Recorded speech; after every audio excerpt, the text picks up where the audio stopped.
My name is Dennis. I'm 44 years old.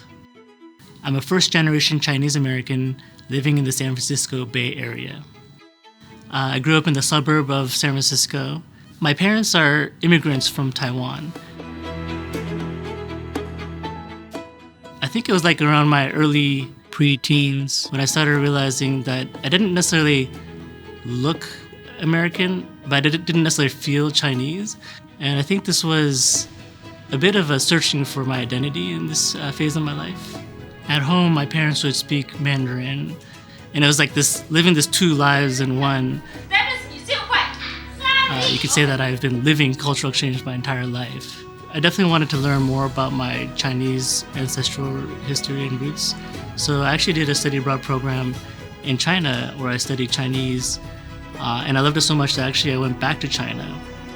I joined a small backpacking group. We started at the Great Wall of China and worked all the way down to the south in Hong Kong. I've traveled quite a bit across Asia, to Korea, to Japan, to Singapore, Taiwan. I've also traveled quite a bit to Europe. Throughout all of my travels, I say the one thing that I learned is the more I travel, the more I know myself. Culture isn't just part of my past, it's also part of my day-to-day life. Back in 1980, two men, John Wilhelm and Takeshi Yokota, began organizing small groups of Japanese students to come into the US and stay with American host families. The main goal was to increase cultural understanding, inspire mutual respect, and personal growth. Today, this is what's known as cultural exchange. The company they founded is called Intrax. I also happen to be the current CEO. Recently, I had a kind of a crazy idea. In my role working in the office, I'm pretty far removed from the people that participate in these programs. I really wanted to see what it's like on the ground level. So, what's the crazy idea?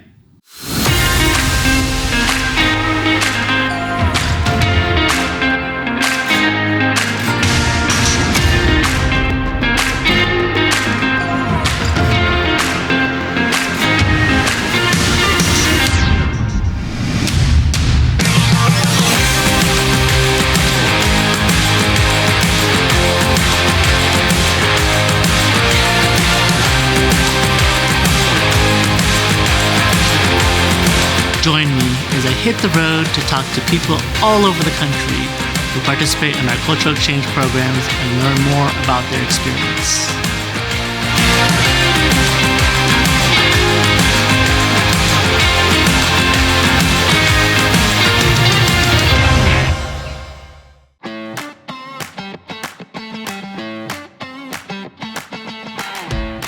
So we're driving up the 5 in the state of Washington. We're heading to a town called Kirkland. It's a suburb of Seattle, where we're gonna meet a host family and au pair. Fun fact, Kirkland is actually the home of Costco's first office, and hence the name Kirkland Signature. So maybe we'll stop by Costco on the way. Kirkland, Washington. This quaint and beautiful suburb is just outside Seattle. I'm here today to chat with a family who's participating in our au pair care program. An au pair is a young person from another country who comes to America for a year or two to live with a family, help with childcare, experience the US, and share their culture. I'm really excited to meet them and their au pair and to hear how their experience has been.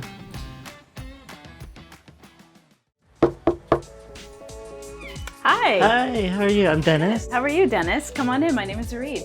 Thank you. I'm Adam. Hi, Adam. I'm Dennis. Nice to meet you. Who are you? What's your name? Noah. I'm Dennis. Nice to meet you. Hi, I'm Momo. Hi. Nice to meet you, Momo. It is so beautiful here. We just drove by the lake. It was so pretty. And I'm so excited to be here in Kirkland and for you to welcome me into your home.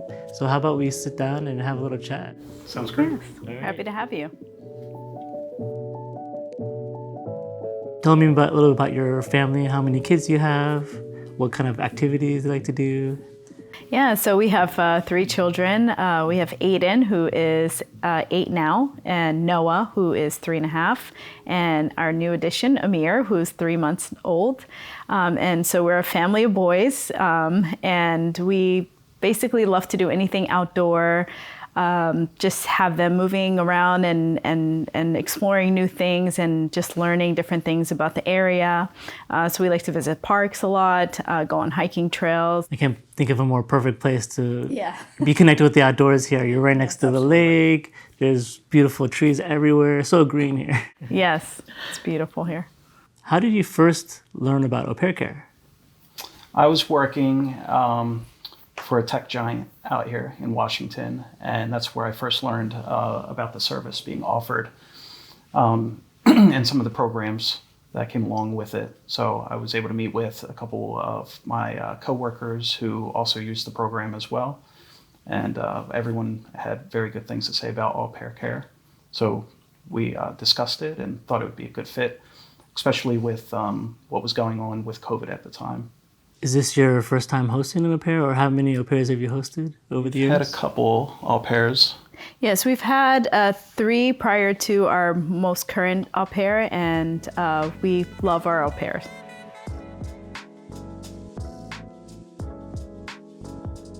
My name is Momo, and I'm from Japan. How did you first learn about au pair care? I heard about au pair care from my friend's friend who used to be an au pair in California, and I got interested in it. How were you feeling when you first arrived? I was kind of nervous, of course, but I was like, it'll be okay. Your current au pair, I understand she's from Japan. Tell us more about how she shares her culture with you and how you share your culture with her. I think probably mostly through food, as well as some of the books that she's read to our children, helping teach our children how to speak in Japanese. So coming down in the morning and my son saying Ohio, and me thinking he's just speaking gibberish, but later learning that she's been teaching them some keywords in Japanese. As always, I think with most cultures, I think food is the biggest one. And so each time we're learning something new, or we're making sushi with her, or the children are. And so that's been a fun experience, exchanging that. Share with me some ways you've shared your culture with your host family, with the kids. I usually share Japanese food, words and games or songs with my host kids first, and then they tell their parents. Then that's how we share our cultures. What do you think about American food? Do you have a favorite? Yeah, I love biscuits and gravy. Being a convert to Islam, we've had the pleasure of Momo being interested in learning about the mosque and just going with us and enjoying the holiday with us, regardless of her personal religious beliefs. So it's just been fun to be able to share those experiences. I would say also, in addition to that, I speak Arabic, and so Momo's actually been learning some of the Arabic words, and she knew some prior to coming and living with us. So it was really nice to introduce her to some of the new words in Arabic, as well as my children, and just sharing the different types of dishes that we have, and having my parents come out on holidays and visitations. And so she's able to see how we interact with each other, and just both the social and the cultural aspects of being in America, but also being from Africa. How have your kids connected with your au pair? Were they nervous at first, or was it seamless? How did it go? No, I think they clicked right away. I think there was a good relationship that was picked up pretty quickly, and with both my children, my older children, being able to learn a bit of the culture, enjoy the food. My 8-year-old's favorite food is sushi, and that's something that Momo enjoys making with both the children as well. So I understand you opened up a coffee shop. So how instrumental was having an au pair in your house leading up to you having the option to even open up the coffee house and the flexibility? We definitely have always loved coffee and have always had a dream of opening a coffee shop eventually. And so having an au pair has given us that flexibility of being able to concentrate more on providing, you know, some resources or time to just be able to open up a coffee shop, especially with our already stressful, high time-consuming jobs. And we did host an event at the coffee shop before through the au pair program, so that was really fun. Just expanding our, you know, efforts to other people, not just in the Seattle region, but also from the au pair program here in the Kirkland area or in the rest of King County. So that's been really fun and exciting. Well, I personally love coffee, drink at least a couple cups every day. I cannot wait to try your coffee. So I hear we're going to go visit your coffee shop. Yes, we're excited to have you guys there, and we're looking forward to you taking your first sip. We packed up and headed out to the family shop called the Burnt Coffee Company. They specialize in single origin African beans. It's located in the Interbay neighborhood of Seattle, not far from the famous Fremont Troll.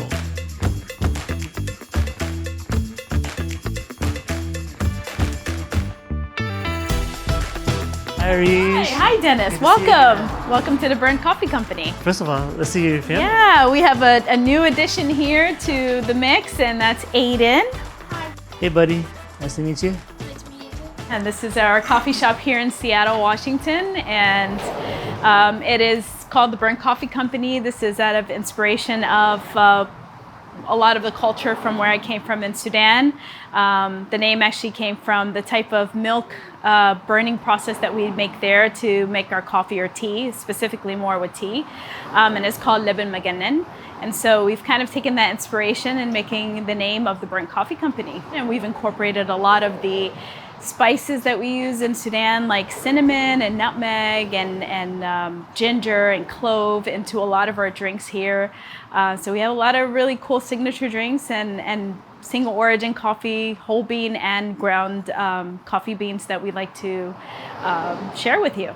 And I'd love you to tell me a little about all this great artwork you have around here. Yeah, so over here we have a lot of artwork from our local artists. We like to promote the folks in our neighborhoods and our community and have them showcase their artwork. And if any of our customers are interested, they're always welcome to buy or purchase any of the items that we have here. And then on this side here, we have a lot of things that we've gotten from different parts of Africa, but a lot of this artwork comes from places like Egypt or Morocco and Sudan.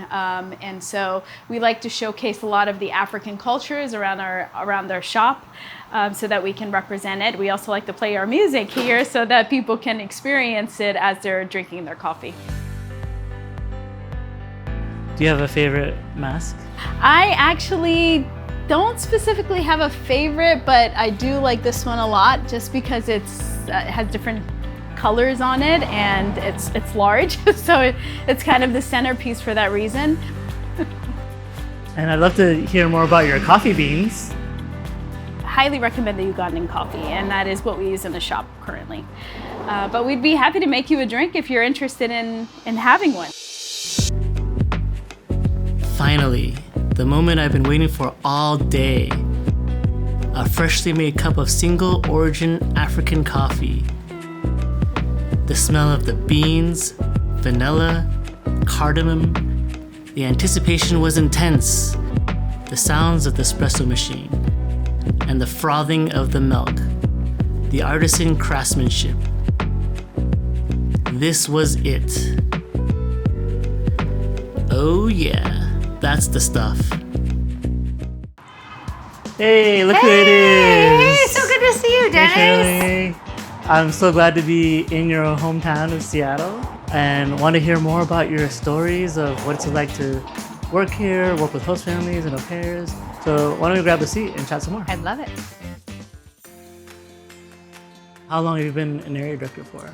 I've worked with Au Pair Care for 5 years. What is the role of an area director? Yeah, so the area director basically supports host families and au pairs while they're on program.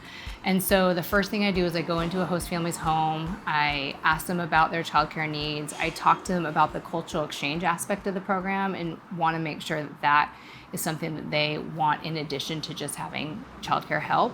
And then we also do, we call them cultural connections, which are in-person events that gather the au pairs together to help them make friends, but also experience the American culture. So we've gone to a Mariners game, we've gone to a hockey game, I go ice skating, we go hiking, and last year we did a Friendsgiving. So a number of area directors, so everyone kind of on the suburbs of Seattle, got our au pairs together, and we area directors cooked an American Thanksgiving dinner. So turkey, stuffing, green bean casserole, and pumpkin pie.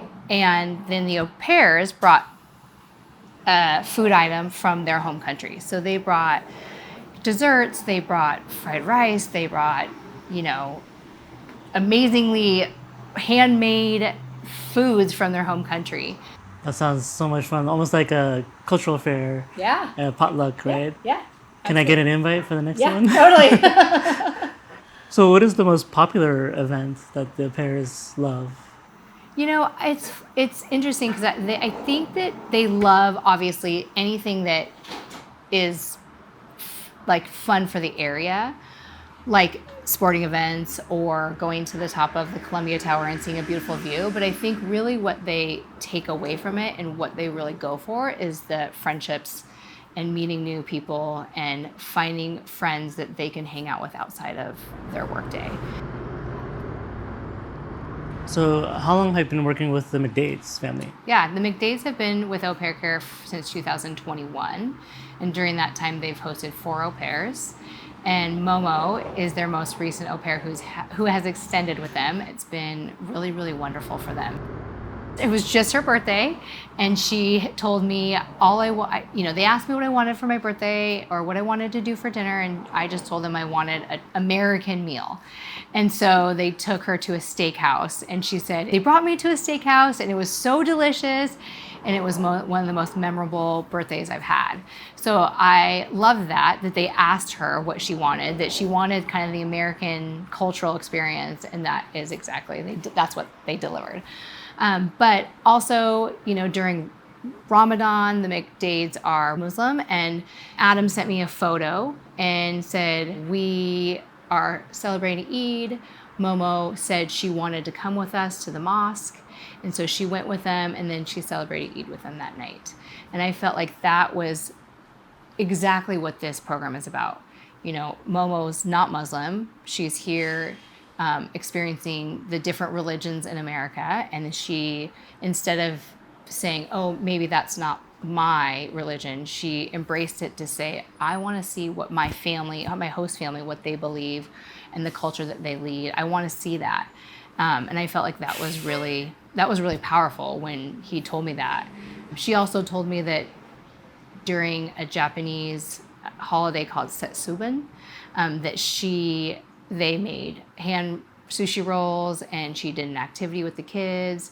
So I just really feel like they, on both sides, are really embracing the culture, but really wanting to share their own culture with each other.